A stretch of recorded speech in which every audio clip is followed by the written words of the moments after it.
It's 15 minutes past the hour.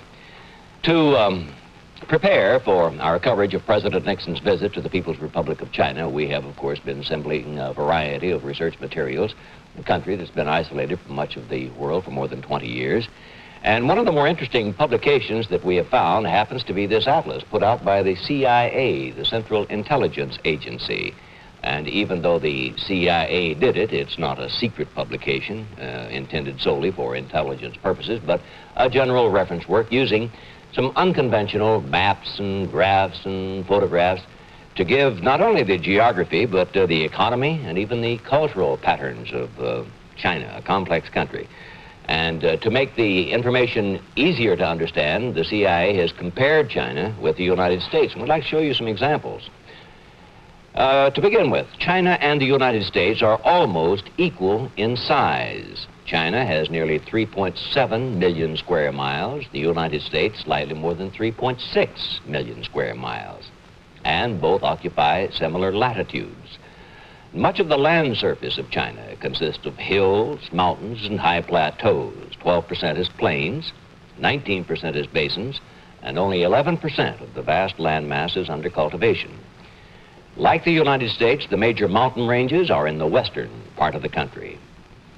Nearly 1/4 of the people of the world live in China, and close to 95% of China's estimated 800 million people live in the eastern half of the country. The density of the population is so great that in many areas more than 520 persons live within 1 square mile. The bulk of the population of the United States is also centered in the eastern half of this country. 6 cities in the United States, New York, Chicago, Los Angeles, Philadelphia, Detroit, and Houston, have over 1 million inhabitants. 16 cities in China have over 1 million population. And the climate of most of China resembles that of the United States because of similar latitudinal locations, that is, the position of the continent on the globe, and general similarities in atmospheric circulation. For instance, the Manchurian city of Harbin is as far north as St. Paul, Minnesota. And Peking, the capital, has the same general climate pattern as Philadelphia. Wuhan is as far south as New Orleans, and Canton has the same temperature generally as Miami, Florida. Nearly all of the Chinese people are of Mongoloid stock. The dominant Han strain that makes up 95% of the population lives in the east, while the remaining 5%, which are called minority nationalities, live in the western part of the country. China is unified by tradition and written language, but differs in dialects, roughly divided into 4 major languages. Most of the Han Chinese use the northern dialect, now called Mandarin, the official language of the country. Agriculture dominates the economy of the nation. The difference between the average diet of the Chinese and the American are shown in these 2 graphs. 78% of the Chinese diet consists of starchy foods, while only 23% of our food is made up of such carbohydrates. 35% of our daily intake is from meat, eggs, fish, and milk, while only 8% of the Chinese diet comes from animal protein. And railroads are, of course, an important form of transportation in China. Since 1950, the Chinese communists have added 24,000 miles of railways. The length of the United States rail network, built mainly between 1870 and 1910, is about 9 times that of the Chinese railroads. 65% of the inland waterway network, another major form of transportation, is located in the southern part of China. China is a significant world producer of minerals like antimony and tungsten, and it has adequate reserves of luminous ores, lead, manganese, mercury, and tin. But China is short on nickel, chrome, and cobalt. China's industry remains relatively underdeveloped, although its coal reserves and hydroelectric potential compare favorably with that of the United States, or for that matter, the Soviet Union. China is second to Japan among the Asian nations in gross industrial output, but ranks far behind Japan in its per capita output. And finally, the Central Intelligence Agency Atlas has an intricate aerial map of the prominent sites in Peking, the nation's capital, the setting for President Nixon's talks with the Chinese leaders. We'll be bringing you television pictures of the presidential visit, transmitted from the ground station in Peking up to Intelsat 4 satellite, which was launched last month by ComSat and is in an orbit 23,000 miles above the Pacific Ocean. The satellite, in turn, will relay the signals to a large ground station at Jamesburg in central California and into the transcontinental television cable networks.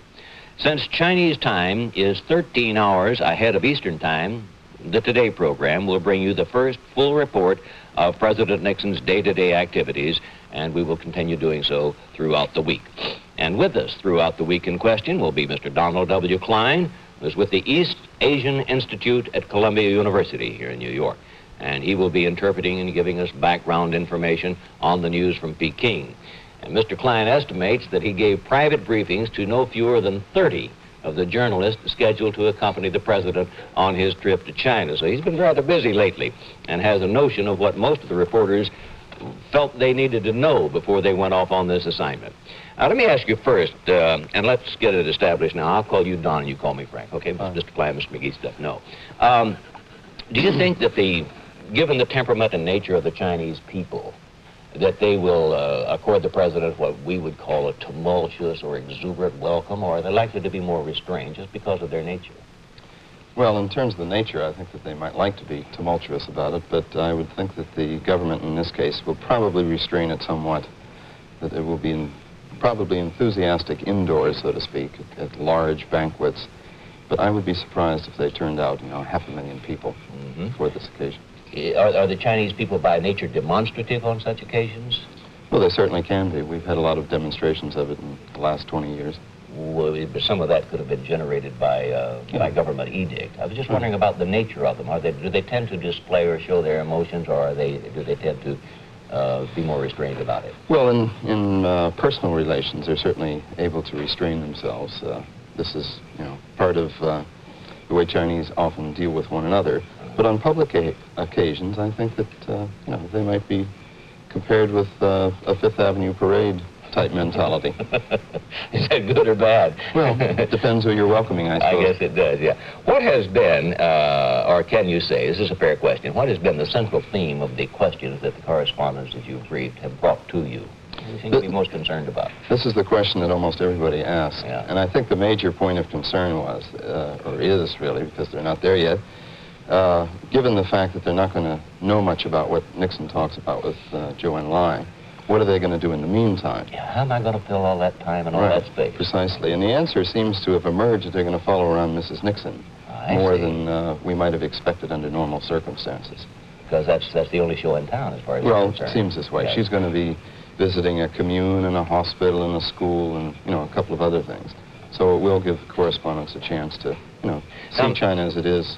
Before we break away, you only have about 30 seconds here. Why do you think the Chinese are willing to have this visit at this time? Well, this is open, obviously, to a lot of speculation. My general interpretation is that they're very, very nervous about the Soviet Union. I see. We now know that they are digging air raid shelters all over China in the major cities.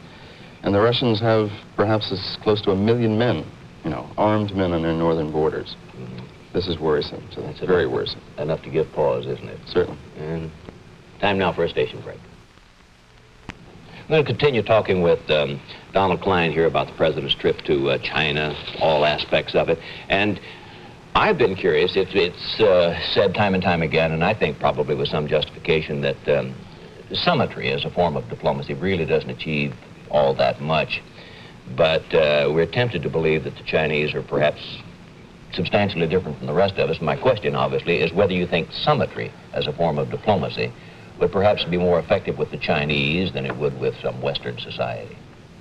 Frankly, I doubt if it makes much difference with the Chinese. I mean, they've dealt in their share of international conferences.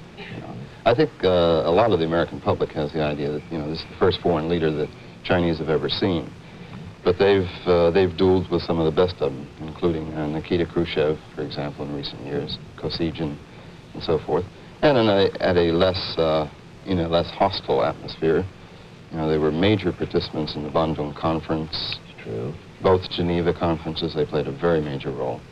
So summitry is no new game to them, least of all Zhou Enlai. He has traveled, I guess, about as much as any world leader in recent years, has he not? I would say, if you stretch it back to 1949, when the Chinese took power, He's been abroad at least 25 times, on major and extended visits. For example, this is only an 8-day visit for the president. He's gone off on 6-week junkets and this sort of thing.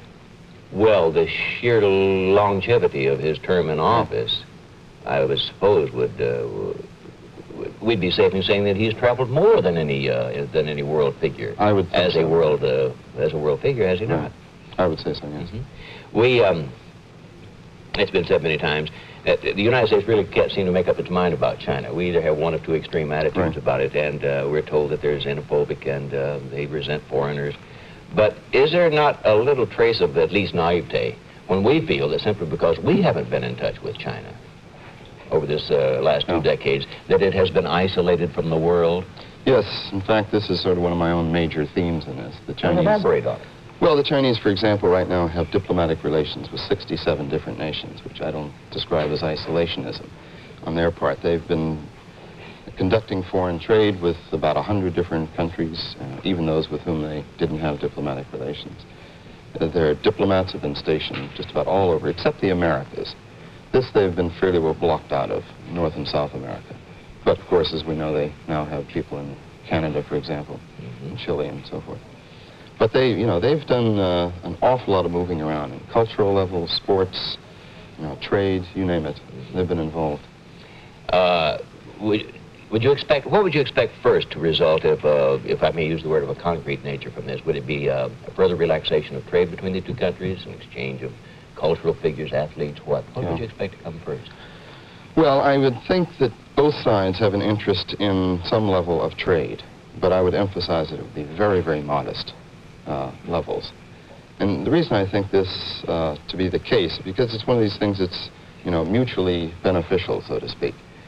President Nixon would obviously like to come home and be able to say that, we've begun low-level trade, or at least some trade. And I think the Chinese, for their part, would like just to demonstrate to an American public and the businessmen in this country that there's a potential. Because every businessman alive, sees this dream of this absolutely staggering market, the largest in the world, potentially. 800 million potential customers. Right, exactly. In what areas is the trade likely to take place?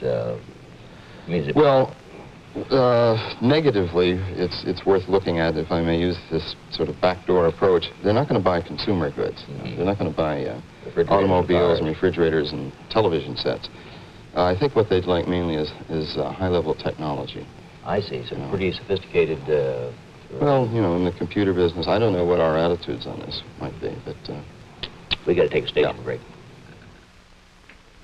World Championship Tennis, live and in color from Toronto, Sunday afternoon on NBC.